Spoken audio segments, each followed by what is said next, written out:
हूं कि सबसे पहले तेलंगाना राज्य के मुख्यमंत्री माननीय चंद्रशेखर राव जी का मैं धन्यवाद ज्ञापित करना चाहता हूं, उनका आभार करना चाहता हूं कि उन्होंने तेलंगाना की असेंबली में इस जन विरोधी और कर्मचारी विरोधी इलेक्ट्रिसिटी अमेंडमेंट बिल के खिलाफ सर्वसम्मत से प्रस्ताव पारित कराया है, जो एक ऐतिहासिक घटना है। उसके लिए मैं उनका धन्यवाद करता हूं। माननीय विनोद कुमार जी यहाँ पर मौजूद हैं, बड़े जनप्रतिनिधि हैं और तेलंगाना के फाउंडर भी हैं, वो संघर्ष में भी रहे हैं। लेकिन अभी मैं वाइस चेयरमैन की हैसियत से उनको संबोधित कर रहा था, तो जब वो आए हैं मैं उनसे बात कर रहा था, तो मैंने कहा मैं आपको फॉलो करता हूं न्यूज़पेपर्स में, क्योंकि जहां पर भी इलेक्ट्रिसिटी अमेंडमेंट बिल का नाम आता है वहां विनोद कुमार जी का नाम आता है। तो मैंने रत्नाकर राव जी से पूछा, क्योंकि मैं लखनऊ में रहता हूं, तब रत्नाकर राव जी ने आपके बारे में बताया, and now I am continuously following you. So my friends, coming to the points, why we are opposing Electricity Amendment Bill 2022? Why we say that this is a draconian bill, this is an anti-people bill, this is anti-consumer bill, this is anti-employee bill. I will put before you only few points. My other colleagues, Mohan Sharma ji and Abhimanyu Dhankar ji, they will be deliberating on different points. I am coming to some very basic points. Number one, electricity is on the concurrent list of the Constitution of India. Bharat के संविधान में बिजली समवर्ती सूची में है। What is the meaning of concurrent list? क्या अर्थ होता है समवर्ती सूची का? अर्थात the state and the central both have got the equal right to frame the laws. यानी राज्य सरकार को और केंद्र सरकार को दोनों को कानून बनाने का बिजली के मामले में बराबर का अधिकार है। इस इलेक्ट्रिसिटी अमेंडमेंट बिल के जरिए माननीय नरेंद्र मोदी जी, मैं विनम्रता पूर्वक आपसे कहना चाहता हूं, आप भारत के संघीय ढांचे पर प्रहार कर रहे हैं, ऐसा मत करिए। You are adopting the federal structure of the country. 35 amendments have been proposed in electricity act 2003। 35 संशोधन किए जाने वाले हैं, उनमें से मोर देन 50% माननीय विनोद कुमार जी, आधे से ज्यादा संशोधन इस प्रकार के हैं जिसमें केंद्र सरकार अपने हाथ में अधिकार ले रही। यानी this is not the amendment, this is something encroaching in the working field of the state government. राज्य के कार्य क्षेत्र में आप हस्तक्षेप करना चाहते हैं। मैं तो मजाक में इस बात को कहता हूं कि अगर बिजली को लेके आपको इतना ज्यादा प्यार हो गया है तो बिजली को केंद्र का विषय बना लीजिए और बिजली कर्मचारियों को केंद्र सरकार का कर्मचारी बना लीजिए, क्यों नहीं ऐसा कर देते? लेकिन वह आपकी मंशा नहीं है। You are playing politics with the electricity, which we will not allow. We have decided and we have given a slogan in Delhi. हमारा नारा क्या है? Save power sector, save India. हम भारत को बचाने की लड़ाई लड़ रहे हैं। यह बिजली कर्मचारी जो सामने खड़े हुए हैं, जो आज गर्मी में कई किलोमीटर का रैली निकाल के, जुलूस निकाल के यहाँ पर आए हैं, इनकी अपनी कोई मांग नहीं। मांग जो है पावर सेक्टर को बचाने की है। किस लिए बचाने की है? भारत को बचाने की। I believe that most of the points have already been deliberated by my friend, my colleague engineer P Ratnakar Rao. लेकिन इस बात को मैं बड़े स्पष्ट शब्दों में कहना चाहता हूं कि इस इलेक्ट्रिसिटी अमेंडमेंट बिल के जरिए आप संपूर्ण ऊर्जा क्षेत्र का निजीकरण करना चाहते हैं, खानगीकरण करना चाहते हैं, total privatization of the power sector, which we are not going to allow. और मैं हमेशा कहता हूं, हर जगह कहता हूं, कैसी परिस्थितियों में हमें क्या करना चाहिए। अभी आप टेंडर कर रहे हैं, but once electricity amendment bill is passed, my friends, I repeat, listen very carefully, once electricity amendment bill is passed, no tendering process will be required for the privatization. Why? Because the electricity amendment bill provides, this will provide multiple distribution licensing in a particular area. मैं आपको समझाता हूँ इस बात। मानिए कि हैदराबाद में अभी एक कंपनी काम कर रही है, इसी हैदराबाद में बिना टेंडर के अमेंडमेंट एक्ट ऐसा बन जाएगा, कानून ऐसा बन जाएगा बिजली का कि बिना टेंडर के एक से ज्यादा कंपनियां काम करने लगी। अभी तो अगर प्राइवेटाइजेशन करना है साउथ डिस्कॉम का या किसी का तो टेंडर करना पड़ेगा ना, लेकिन अगर नया कानून बन गया तो एक से ज्यादा कंपनियों को अधिकार मिल जाएगा यहाँ पर काम करने के, और वह कंपनियां क्या करेंगी, चेरी पिकिंग करेंगी। माननीय आर.के. सिंह साहब जो केंद्र के पावर मिनिस्टर है, what he says, competition will be there in the power sector. अरे आप किसको बेवकूफ बना रहे हैं? There is no competition in the loss making area. हम मुफ्त बिजली दे रहे हैं। मैं आपके सामने एक एग्जाम्पल देता हूँ। हम मुफ्त बिजली दे रहे हैं किसानों को। किसानों के प्रतिनिधि यहाँ पर बैठे हुए, मेरी अभी बात हो रही थी। किस चीज का कंपटीशन होगा?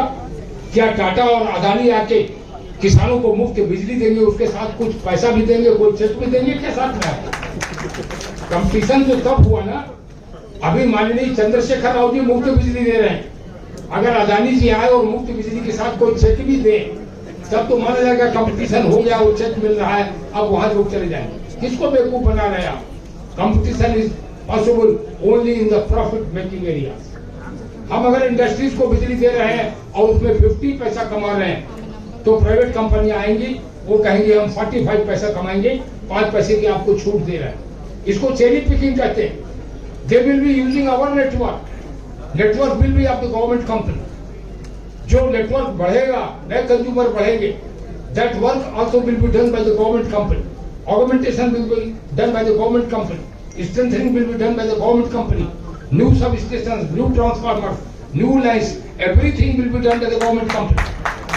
That means money will be spent by the government company and private companies will be minting money through this network. इस नेटवर्क से वह पैसा कमाने का काम करेंगे। इसलिए मैं हर जगह कहता हूँ, आप सबको भी पूछना चाहता हूँ, under these circumstances what we should do, क्या करना चाहिए हमें इन परिस्थितियों में? मैं हर जगह कहता हूँ, आपको भी कहना चाहता हूँ, जब उसूलों पर आ जाए तो टकराना जरूरी है। जब उसूलों पर आ जाए तो टकराना जरूरी है। अगर जिंदा हो तो जिंदा दिखलाना भी जरूरी है। और वह आज आपने दिखा दिया हैदराबाद की सड़कों। दूसरी बात मैं यह कहना चाहता हूँ, you are pushing a failed experiment. The very experiment is already continuing in a particular area of Mumbai. माननीय विनोद कुमार जी, आपका ध्यान मैं आकर्षित करना चाहता हूं, मुंबई के एक क्षेत्र में जहां अदानी का नेटवर्क है, वहां टाटा को भी काम करने की इजाजत मिल गई।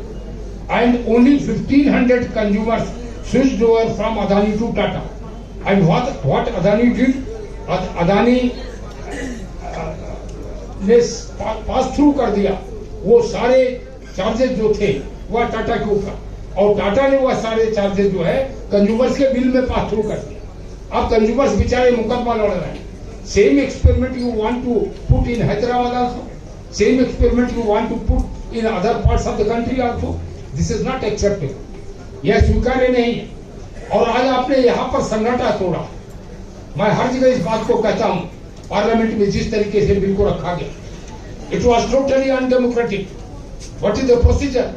The procedure is that before putting a bill in the parliament, before the start of any session, a list is circulated by the Minister of Parliamentary Affairs. The list which was circulated on 17th of July for the monsoon session, in that list 34 bills were listed and nowhere electricity amendment bill 2022 was there. One fine morning on 6th of August, a supplementary was circulated by the Ministry of Parliament Affairs. एक supplementary उन्होंने circulate किया और कहा 8 अगस्त को electricity amendment bill को हम parliament में रखेंगे। But most shocking was the morning of 8 अगस्त। 8 अगस्त की सुबह उन्होंने क्या किया, एक और सप्लीमेंट्री जारी किया और उसमें लिखा कि 8 अगस्त को सवेरे जारी कर रहे हैं, और उसमें लिख रहे हैं कि 8 अगस्त को ही बिल पार्लियामेंट में रखा जाएगा, वोटिंग कराई जाएगी और उसको पारित किया जाएगा। बिजली कर्मचारियों के सामने कोई विकल्प नहीं। हमने हड़ताल की नोटिस दी, लाइटनिंग स्ट्राइक की नोटिस दिया, और मैं इस बात को हर जगह कहता हूं, आपको भी कहना चाहता हूं, this is the age of adulteration. यह मिलावट का दौर है, और मिलावट के दौर में बाजार में आप कोई सामान खरीदने जाते हैं आपको भरोसा नहीं हुआ सामान प्योर है कि नहीं है, लेकिन हम लोग बिजली के कर्मचारी हैं। हम एक भरोसा आपको दिलाते हैं कि हमारा प्रोडक्ट जो है उसमें मिलावट नहीं होती, हमारा प्रोडक्ट प्योर है पूरी तरह। और मैं पॉलिटिशियंस को हर जगह कहता हूं, अगर किसी पॉलिटिशियन को जरा सा भी डाउट हो में कोई मिलावट है तो उन्हें केवल बिजली का नंगा तार छूना है और कुछ नहीं करना। अपने आप पता चल जाएगा कि हमारी बिजली कितनी शुद्ध है। तो मिलावट के इस दौर में हम तो बिल्कुल शुद्ध प्रोडक्ट दे रहे हैं और उसका आप प्राइवेटाइजेशन करना चाहते हैं। तो इसलिए मैं आपको कहना चाहता हूं, आपने आज ये सन्नाटा तोड़ा। इसी पार्लियामेंट में इस बिल को पारित कराना चाहते थे 8 अगस्त को, और अगर हमारी हड़ताल की नोटिस ना होती, लाइटिंग स्ट्राइक की नोटिस ना होती, तो यह बिल पार्लियामेंट में पारित हो गया होता, 2 मिनट में पारित हो गया होता। आपको मालूम है किसान बिल 2 मिनट में पारित हो गया था। आपको मालूम है किसान बिल एक ऑर्डिनेंस के जरिए लाया गया था। किसानों ने सड़क का सन्नाटा तोड़ा था। आज बिजली कर्मचारी सड़क का सन्नाटा तोड़ रहे हैं। मैं आपके सामने डॉक्टर राम मनोहर लोहिया का एक सेंटेंस बताने चाहता हूँ। डॉक्टर लोहिया कहा करते थे, जब सड़क खामोश हो जाती है तब संसद आवारा हो जाती है। आज संसद आवारा क्यों हो रही है? क्योंकि सड़क खामोश हो गई है। लेकिन मैं भरोसा दिलाना चाहता हूं, आप सबको भरोसा दिलाना चाहता हूं, देश का बिजली कर्मचारी इस सड़क की खामोशी को तोड़ने के लिए कटिबद्ध है। वह सड़क पर उतर आया है। बिजली का कर्मचारी क्या कहता है? यह खामोश मिजाजी तुम्हें जीने नहीं देगी। यह खामोश मिजाजी तुम्हें जीने नहीं देगी। इस दौर में जीना है तो कोहराम मचा दो, कोहराम मचा दो, कोहराम मचा दो। So power employees have broken the silence on the streets. We have broken the silence. And now coming to our programs. क्योंकि मैंने कहा बहुत सी बातें इलेक्ट्रिसिटी अमेंडमेंट बिल में है, चेरी पिकिंग है। अभी कुछ लोग पूछ रहे थे घाटा हो रहा, अरे घाटा किस हो रहा, किस ये हो रहा? Due to wrong government policy. यह पॉलिसी आपने बनाया कि प्राइवेट सेक्टर अगर अपना पावर प्लांट नहीं भी चलाएगा, even then they will be getting the fixed charges. और वह फिक्स्ड चार्जेस किससे वसूला जाता है? वह आम आदमी से वसूला जाता है, उसके बिजली के बिल से वसूला जाता है। आप लोगों को जानकारी नहीं होगी। मैं आप लोगों को एक बात बताना चाहता हूँ। When they could not pass electricity amendment bill in the parliament on 8th of August, then in the end of August, they have circulated a draft of electricity amendment rules. They have circulated a draft of electricity amendment rules. जानते हैं उसमें क्या लिखा है? उसमें लिखा है कि जब फ्यूल की कॉस्ट बढ़ जाएगी, जब कोयले की कीमत बढ़ जाएगी। अभी कोयले की कीमत आपने देखा 2000 रुपए का पर टन कोयला मिलता है, इंडिजीनियस कोयला। और नरेंद्र मोदी की सरकार ने आदेश किया कि इंपोर्टेड कोयला सब लोग खरीदेंगे, कम से कम 10% की ब्लेंडिंग की जाएगी। इंपोर्टेड कोयले की कीमत है 20,000 पर टन, 10 टाइम्स उसकी कीमत है। और अब इलेक्ट्रिसिटी अमेंडमेंट रूल में लिखा है कि यह जो बढ़ी हुई कीमत होगी, यह कंज्यूमर के बिल में, मैं कंज्यूमर्स तक इस मैसेज को देना चाहता हूँ, कंज्यूमर के बिल में ऑटोमेटिक पास थ्रू होगा। हर महीने कंज्यूमर के बिल में बढ़ा हुआ उसका बिल आ जाएगा। और ट्रू अप होगा 1 साल के बाद। ट्रू अप किसको कहते हैं? यह बताना पड़ता है रेगुलेटरी कमीशन के सामने, बताना पड़ता है कि हमारे कितने खर्चे थे, कितनी इनकम थी और क्यों हम बिजली की दरें बढ़ाना चाहते हैं। तो वह बताएंगे हम 1 साल के बाद। लेकिन प्राइवेट कंपनियां बिजली की दरें पहले बढ़ा देंगी। अब सबसे बड़ा सवाल किसानों का है। किसानों ने अपने मांग पत्र में लिखा था कि इलेक्ट्रिसिटी अमेंडमेंट बिल को वापस लिया। And union agriculture secretary has given in writing to the Samyukt Kisan Morcha, they have given in writing that electricity amendment bill will not be introduced in the parliament without discussing it with the farmers. उन्होंने इसका उल्लंघन किया, इस वादे को तोड़ दिया। किसानों से बिना पास बात किए इलेक्ट्रिसिटी अमेंडमेंट बिल को पार्लियामेंट के अंदर रख दिया। क्यों किसान इसका विरोध कर रहे हैं? सब्सिडी समाप्त हो जाए, क्रॉस सब्सिडी समाप्त हो जाए। They are working only for the corporates. मैं एक लाइन में अगर कहना चाहूं, जो केंद्र सरकार का नजरिया है, पहले कहा जाता था government by the people, government of the people, government for the people. आज जो नजरिया बदल गया है, बड़े अफसोस के साथ मैं कहना चाहता हूं, government of the corporate, government by the corporate, government for the corporate. यह स्वीकार्य नहीं है हमें। एक आंसू भी खतरा है हुकूमत के लिए, एक आंसू भी खतरा है हुकूमत के लिए। 27 लाख बिजली कर्मचारी सड़क पर उतर रहे हैं। एक आंसू भी खतरा है हुकूमत के लिए। तुमने कभी देखा है आंखों का समंदर बनना? जब लाखों बिजली कर्मचारी दिल्ली के सड़कों पर उतरेंगे तो उनका सामना आप कैसे करेंगे? चोरी छिपे आप पार्लियामेंट में इलेक्ट्रिसिटी अमेंडमेंट बिल को पास कर देना चाहते थे। इसलिए मित्रों, मैं आपसे यह अपील करने के लिए आया, निर्भय होकर इस संघर्ष के सामने आए। I understand, although I don't understand Telugu, but I could understand that Ratnakar Rao was telling something about me. ऐसा कुछ भी नहीं है, आप ही के जैसा कर्मचारी हूँ, आपके बीच में मैं काम करता रहा हूँ। और उसी संघर्ष के दौरान मुझे 4 बार डिसमिस किया गया अपनी सर्विस में, लेकिन उसके बावजूद मैं रिटायर हुआ, हाईएस्ट पोस्ट से रिटायर हुआ हूँ यूपी स्टेट इलेक्ट्रिसिटी बोर्ड में। यह कोई ऐसी खास बात नहीं संघर्ष करना, लेकिन मैं आपको केवल 4 उदाहरण बता के अपनी बात को समाप्त करूंगा। और वह उदाहरण केवल इसलिए बता रहा हूं कि बिना लड़े हमको विजय नहीं मिली। मैं आपको केवल 4 उदाहरण बताऊंगा। एक उदाहरण मैं आपको बताना चाहता हूं चंडीगढ़ का और पांडिचेरी का। यह यूनियन टेरिटरी केंद्र का एक अधिकार में है, इसलिए केंद्र सरकार वहां सीधे प्राइवेटाइजेशन करती है।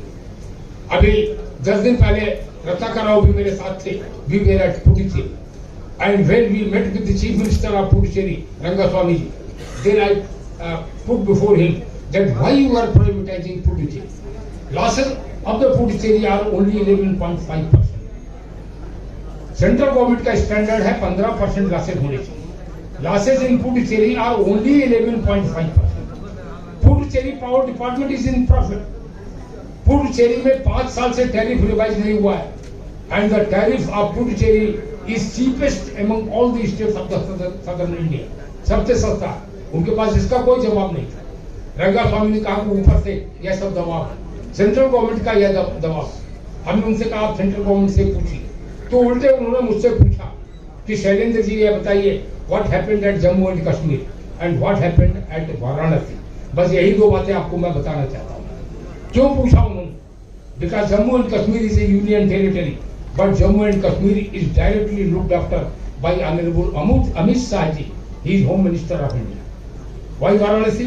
Because Varanasi is parliamentary constituency of Honorable Narendra Modi. क्या हुआ था इन दोनों जगहों पर?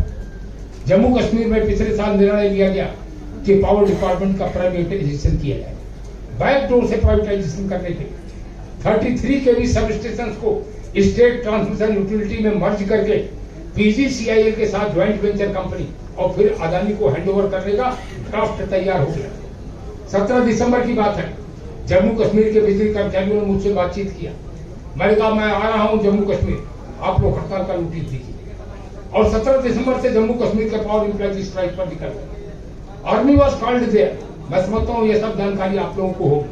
7 डेज में वहां पर रहा जम्मू कश्मीर में। सेना बुलाई गई। हमने कहा इस सेना का हम स्वागत करते हैं। सेना जय हिंद की सेना है, सेना हमारी सेना है, भारत की सेना। सेना का अलग काम है, बिजली का अलग काम है। सेना अपना काम करेगी, बिजली अपना काम करेगी। मैंने बड़ी विनम्रता पूर्वक वहां के लेफ्टिनेंट गवर्नर से और वहां के यूटी के एडमिनिस्ट्रेटर से कहा। जानते मैंने उनको क्या कहा? मैंने कहा कि electricity can not be run by डंडा, electricity can not be run on the gun point, electricity runs by law of physics. एक फिजिक्स के लॉ से चलती है बिजली, और वह लॉ क्या है? ओम्स लॉ है। और ओम्स लॉ कौन जानता है? जो मेरे सामने बैठे हैं, या लोग ओम्स लॉ जानते हैं। सेना का अलग लॉ है, बिजली का अलग लॉ। बिजली ओम्स लॉ से चलेगी। अल्टीमेटली 7 दिन के बाद उनको समझ में आ गया कि बिजली तो ओम्स लॉ से ही चलेगी। और 7 दिन के बाद गवर्नमेंट ने वो अपना निर्णय वापस लिया। What happened at Varanasi? Varanasi में यह आश्वस्त कर दिया गया था रतन टाटा जी को कि वाराणसी आपको देखना। One fine morning we were told that Varanasi will be privatised. हमने पूछा क्यों, व्हाई? उनका ऊपर से आदेश आया। हमने कहा ऊपर की बात अभी से आप सुनने लगे, अभी तो आप नीचे हैं। उनका नहीं, आप समझ रहे हैं, आप मजाक कर रहे हो, ऊपर से आदेश आया। हमने कहा हम नीचे से आदेश दिए दे रहे हैं आपको, वी विल नॉट अलाउ, हम इसकी अनुमति नहीं देंगे वाराणसी के निजीकरण। और 28 सितंबर को 2 साल पहले 28 सितंबर को शहीद आजम भगत सिंह का जन्मदिन होता है। मैं समझता हूँ भगत सिंह का नाम सब लोग जानते हैं। उन्हीं के बदौलत हम लोग आज स्वतंत्रता की सांस लिए हैं। उन्हीं के बदौलत आज हम लोग आजाद हैं। शहीद आजम भगत सिंह का जन्मदिन हम लोग मना रहे थे। और ये हमारा निर्णय था, जैसे आज आपने रैली निकाला, हमारा निर्णय था कि सनसेट के बाद मशाल जुलूस निकले। More than 2,000 power employees gathered at Lucknow at one place, और पुलिस ने चारों ओर से घेर लिया।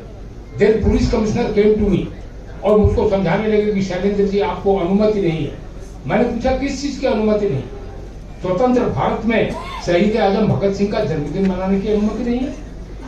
क्या इसकी अनुमति स्वतंत्र भारत में लेनी पड़ेगी आप कि हम भगत सिंह का जन्मदिन मनाना चाहते हैं? उन्होंने कहा नहीं, रैली नहीं निकाल सकते। हमने कहा you can change the route but you can not stop us. Bharat Mata के महानतम सपूतों में से एक है शहीद आजम भगत सिंह। उनका जन्मदिन मनाने से भारत की धरती पर हमको कोई रोक नहीं। थोड़ी देर के बाद वो मेरे पास आए, मेरा हाथ पकड़ लिया और उन्होंने कहा कि अगर आप नहीं मान रहे हैं तो आप ऑर्डर आ गया है, you are under arrest. And as soon as they arrested me, hundreds of employees, उन्होंने उसी जगह पर अपनी गिरफ्तारियां देना शुरू कर। अभी उसका रिहर्सल आपने देखा होगा पुडुचेरी, उस दिन भी मैं वहां था रात को 10:30 PM पर रात को, आपने वो वीडियो देखा होगा, कुछ ही दिन पहले की बात। मैंने पुडुचेरी के एम्प्लॉइज को ये सारी घटना बताया और मैंने कहा भर दो जेलें। 9 गाड़ियां थी पुलिस की, कम पड़ गई। 600 पुडुचेरी के एम्प्लॉइज ने वहां पर गिरफ्तारियां दिया था। इसी प्रकार से जब 1000 कर्मचारियों ने लखनऊ में गिरफ्तारियां दे दिया और जैसे ये खबर फैली कि हम लोगों को गिरफ्तार कर लिया गया है, more than 10,000 power employees in UP were arrested in different parts. उन्होंने voluntarily arrest किया, court arrest in different districts of the UP. What happened? After 2 hours, माननीय योगी आदित्यनाथ जी ने कहा कि वार्ता करेंगे। सब लोग छोड़े गए, बिना शर्त जेल से छोड़े। पांडिचेरी में भी सब छोड़े गए, अगले दिन सुबह ही छोड़े। और क्या लिख के मिला हम लोगों को? मैं समझता हूँ रत्नाकर राव जी के जरिए आप जानते हो, रिटेल एग्रीमेंट हमारे साथ है, उसमें लिखा हुआ है कि वाराणसी के डिस्कॉम के निजीकरण का फैसला उत्तर प्रदेश सरकार वापस लेती है। The decision to privatise Varanasi discom is hereby withdrawn, put on hold नहीं, is hereby withdrawn. And what they have written the next line, in the future also no privatisation in the power sector in UP will be done without taking the power employees into confidence. तो लड़ने का एक हथियार मिला। यह समझौते क्या होते हैं? अगले संघर्ष की बंदूक का कुंदा बनते। और इस प्रकार से नरेंद्र मोदी जी का निर्णय वाराणसी में वापस हुआ। चंडीगढ़ के बिजली कर्मचारी आज तक लड़ रहा है, उन्होंने प्राइवेटाइजेशन नहीं होने। कलकत्ता की कंपनी, कलकत्ता में और मुंबई में 12 रुपए 14 रुपए डोमेस्टिक पावर के रेट है इन कोलकाता एंड मुंबई। मैं अपनी बात को समाप्त कर रहा हूँ, अभी बहुत और विद्वान वक्ता बैठे हैं और मैं खुद सुनने के लिए आया हूँ माननीय विनोद कुमार जी को, मैं स्वयं उनको सुनना चाहता हूँ। इसलिए मैं अपनी बात को विराम दूंगा, मैं अपनी बात को समाप्त करूंगा। हमने क्या कदम उठाया, क्या रास्ता हमारे सामने? मैंने आपको पहले ही कहा हमारे सामने कोई विकल्प नहीं। इसलिए हमने यह निर्णय लिया है कि पावर सेक्टर बचाओ, भारत बचाओ। और इसके लिए क्या है, 23 नवंबर दिल्ली चलो। कल रात को मैं जब हैदराबाद पहुंचा तो मॉर्निंग वॉक में मैंने देखा जगह जगह पोस्टर्स लगे थे, चलो हैदराबाद। तो आज मैं आपके सामने नारा दे रहा हूं, चलो दिल्ली। मैं कहूंगा 23 नवंबर, आप जवाब में कहेंगे चलो दिल्ली। 23 नवंबर चलो दिल्ली। 23 नवंबर को रामलीला मैदान में दिल्ली में सबको इकट्ठा होना। ऑलरेडी हम लोगों ने बुकिंग कर लिया। रामलीला मैदान के हिस्टोरिकल मैदान ऑफ दिल्ली 10 AM पर वहां से हम लोग मार्च शुरू करेंगे, रैली निकालेंगे, हम पार्लियामेंट की ओर जाएंगे। और जंतर मंतर पर ही आजकल वहीं पर मीटिंग की इजाजत होती है, उसका भी हमने पुलिस को एप्लीकेशन दे दिया। This will be a massive rally. हमने तय किया है कि पूरे देश से कम 1 लाख बिजली कर्मचारी दिल्ली पहुंचेंगे। एक इतिहास की रचना आज आपने हैदराबाद में किया। You have created a history here eight Hyderabad. मैं 2 महीने से घूम रहा हूँ, सारे देश में घूम रहा हूँ, शिलांग से लेके, और इतनी बड़ी रैली शिलांग से लेकर श्रीनगर तक मैं गया हूँ। इतनी बड़ी रैली पूरे कंट्री में कहीं नहीं हुई है जिसे आज मैंने यू हैव क्रिएटेड हिस्ट्री। तो मैं आपसे ये अपील करने आया हूँ कि हिस्टोरिकल नंबर में, ऐतिहासिक संख्या में आप वहां पर भी जाइए, यहाँ से दिल्ली के लिए रवाना हो। निराश होने की कोई आवश्यकता नहीं। मैं दुष्यंत कुमार की 2 पंक्तियों से अपनी बात को विराम दूंगा, समाप्त करूंगा अपनी बात। यह कहते हैं लोग कि शैलेंद्र जी विपरीत वातावरण है। इस विपरीत वातावरण में तो केंद्र सरकार खास करके मोदी जी जो चाहेंगे सो कर देंगे। मैंने कहा ऐसा नहीं, मोदी जी ने तो कृषि कानून लागू कर दिया और 19 नवंबर 2021 सबको याद होगा, सवेरे 8 बजे फोल्डेड हैंड नरेंद्र मोदी जी ने पूरे देश से माफी मांगी और कृषि कानूनों को वापस लिया कि नहीं लिया आपसे पूछ रहा हूं। तो क्यों लिया? क्योंकि किसान सड़कों पर उतरे और बिजली का कर्मचारी सड़कों पर उतरने वाला, चाहे कितनी भी विपरीत परिस्थितियां हो, इससे डरने की आवश्यकता नहीं।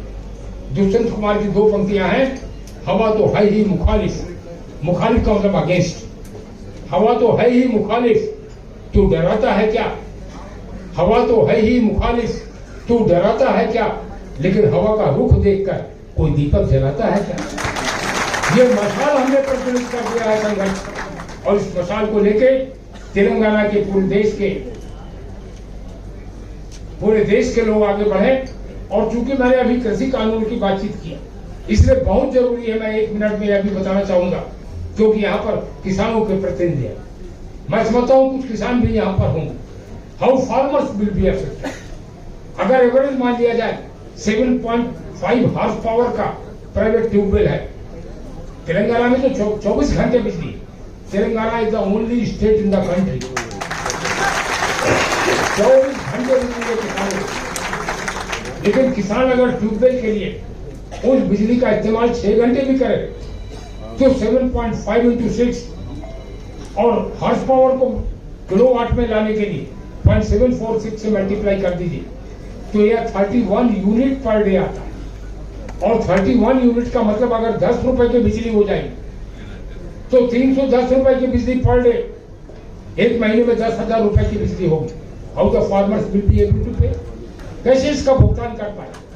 संयुक्त किसान मोर्चा ने इसको समझा, आम लोगों को इसको समझना, आम किसान को इसको समझना, आम कंज्यूमर को इसको समझना है। यह मैं फिर एक बार रिपीट कर रहा हूं, सिम कार्ड नहीं है, सिम कार्ड का सेम रेट है, चाहे अदानी का हो चाहे रिक्शा पुलर को। यहाँ कंज्यूमर्स की अलग अलग कैटेगरी, इसलिए इसकी तुलना आप मत करिए। यह एक वायर्ड नेटवर्क है, वह एक वायरलेस नेटवर्क है, और वायर्ड नेटवर्क की जिम्मेदारी हमारे पास होगी। और बिना उस नेटवर्क पर पैसा खर्च किए प्राइवेट कंपनियां मुनाफा कमाएंगी। This is not acceptable. इसलिए मैं अपनी बात को विराम दूंगा। जम गई है पीर पर्वत सी पिघलनी चाहिए, जम गई है पीर पर्वत सी पिघलनी चाहिए, फिर हिमालय से कोई गंगा निकलनी चाहिए। जम गई है पीर पर्वत सी पिघलनी चाहिए, फिर हिमालय से कोई गंगा निकलनी चाहिए। मेरा मकसद सिर्फ हंगामा खड़ा करना नहीं, मेरा मकसद सिर्फ हंगामा खड़ा करना नहीं, मेरी कोशिश है कि ये सूरत बदलनी चाहिए, मेरी कोशिश है कि ये सूरत बदलनी चाहिए। मेरे सीने में नहीं, मेरे सीने में नहीं तो तेरे सीने में सही, हो कहीं भी आग लेकिन आग जलनी चाहिए। इस आग को प्रज्वलित रखिए। इसी के साथ मैं अपनी बात को समाप्त करूं। मैं कहूंगा सेव पावर सेक्टर, आप कहेंगे save India. Save power sector, save India, save power sector, save India. मैं हिंदी में भी कहूंगा पावर सेक्टर बचाओ, आप कहेंगे भारत बचाओ। पावर सेक्टर बचाओ, भारत बचाओ, पावर सेक्टर बचाओ, भारत बचाओ। भारत माता की जय, भारत माता की जय। इंकलाब जिंदाबाद, जिंदाबाद, जिंदाबाद, इंकलाब जिंदाबाद, जिंदाबाद, जिंदाबाद। शब्दों के साथ 23 नवंबर दिल्ली चलो। धन्यवाद, जय हिंद।